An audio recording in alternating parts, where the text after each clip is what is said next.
भगवान गौतम बुद्ध का जन्म लुम्बिनी में 563 ईसा पूर्व इक्ष्वाकु वंशीय क्षत्रिय शाक्य कुल के राजा शुद्धोधन के घर में हुआ था। उनकी मां का नाम महामाया था, जो कोलिया वंश से थी, जिनका इनके जन्म के 7 दिन बाद निधन हुआ।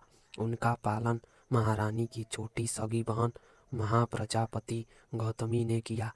29 वर्ष की आयु में सिद्धार्थ विवाहोपरांत एक मात्र प्रथम नवजात शिशु राहुल और धर्मपत्नी यशोधरा को त्याग कर संसार को जरा मरण दुखों से मुक्ति दिलाने के मार्ग एवं सत्य दिव्य ज्ञान की खोज में रात्रि में राजपाट का मुंह त्याग कर वन की ओर चले गए। वर्षों की कठोर साधना के पश्चात बोध गया बिहार में बोधि वृक्ष के नीचे उन्हें ज्ञान की प्राप्ति हुई और वे सिद्धार्थ गौतम से भगवान बुद्ध बन गए।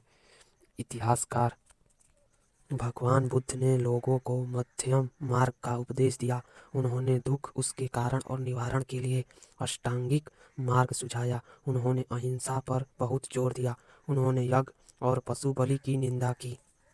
महात्मा बुद्ध ने सनातन धर्म के कुछ संकल्पनाओं का प्रचार किया, जैसे अग्निहोत्र तथा गायत्री मंत्र, ध्यान तथा अंतर्दृष्टि, मध्य मार्ग का अनुसरण, 4 आर्य सत्य, अष्टांग मार्ग। वैशाख माह की पूर्णिमा यानी 18 मई को बुद्ध जयंती मनाई जाएगी, क्योंकि इस दिन गौतम बुद्ध का जन्म नेपाल के लुम्बिनी में ईसा पूर्व 563 को हुआ था।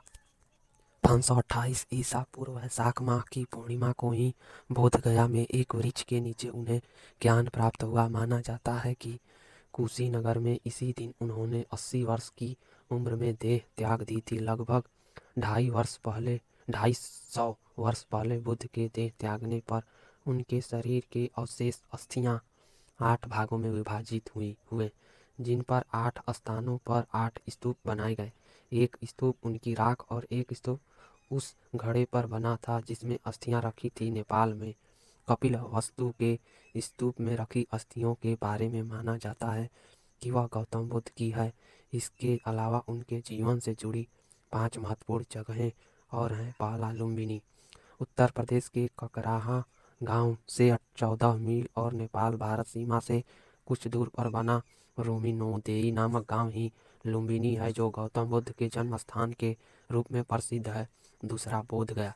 यह स्थान बिहार के प्रमुख हिंदू पितृतीर्थ गया में स्थित है। गया एक जिला है। इसी स्थान पर बुद्ध ने एक वृक्ष के नीचे ज्ञान प्राप्त किया। तीसरा, सारनाथ। यह जगह उत्तर प्रदेश के वाराणसी के पास स्थित है, जहां बुद्ध ने ज्ञान प्राप्त करने के बाद अपना पहला उपदेश दिया था। यहीं से उन्होंने धम्म चक्र प्रवर्तन प्रारंभ किया था। चौथा, उत्तर प्रदेश के देवरिया जिले में स्थित इस जगह पर महात्मा बुद्ध का महापरिनिर्वाण मोक्ष हुआ था। गोरखपुर जिले में कसिया नामक जगह ही प्राचीन कुशीनगर है। यहाँ पर बुद्ध के 8 स्तूपों में से एक स्तूप बना है जहाँ बुद्ध की अस्थियां रखी थी। 5, श्रावस्ती का स्तूप। बहराइच से 15 किलोमीटर दूर साहेठ महेठ नामक गांव ही प्राचीन श्रावस्ती है। बुद्ध लंबे समय तक श्रावस्ती में रहे। कहा जाता है कि इस स्थान पर 27 सालों तक भगवान बुद्ध रहे थे। यहाँ भगवान बुद्ध ने नास्तिकों को सही दिशा दिखाने के लिए कई चमत्कार किए। इन चमत्कारों में बुद्ध ने अपने कई रूपों के दर्शन करवाए। अब यहाँ बौद्ध धर्मशाला है तथा बौद्ध मठ और भगवान बुद्ध का मंदिर भी है।